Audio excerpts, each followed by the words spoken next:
RSS प्रमुख मोहन भागवत ने देश में शिक्षा और चिकित्सा के व्यवसायीकरण को लेकर चिंता जताई है। उनका कहना है कि ब्रिटिश शासन से पहले भारत ब्रिटेन की तुलना में कहीं ज्यादा साक्षर था और यहाँ बेरोजगारी भी नहीं थी।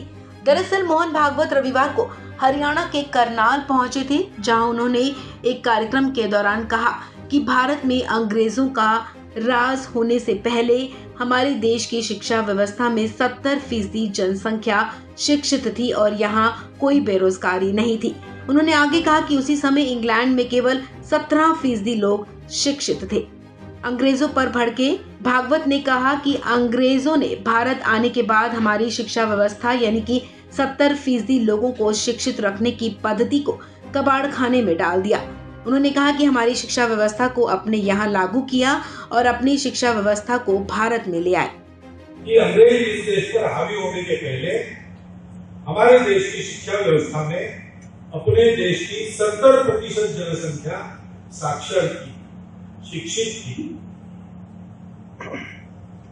और उस शिक्षा के बलबूते सब लोग अपनी अपनी आजीविका का रास्ता खोज लेते थे, उसको प्राप्त कर रहे थे। बेरोजगारी लगभग नहीं। उसी समय इंग्लैंड में जो शिक्षा व्यवस्था चल रही थी तो वहां 17% साक्षर था।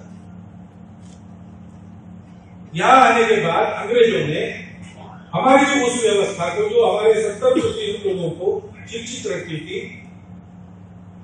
उसको कबाड़ खाने में डाल दिया। कबाड़ खाने में डाला नहीं, वो यहां से ले गए, अपने देश में उसको लागू किया और उनकी शिक्षा पद्धति को यहां लाया तो 17% हम साक्षर बन गए, 70% वो साक्षर बन गए। ये इतिहास का सत्य है।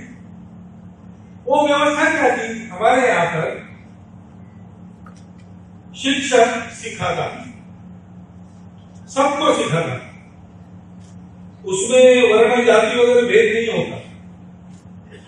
आदमी अपना जीवन अपने बलबूते सिखा सके, यहां तक की शिक्षा सबको मिलती। गांव में जाके शिक्षक सिखाता था, इसलिए नहीं सिखाता था कि उसको अपना पेट भरना था, वो इसलिए सिखाता था कि शिक्षा देना उसका काम है, ज्ञान दान उसका कर्तव्य है, सिखाना उसका धर्म है और गांव उसके आजीविका की चिंता करता।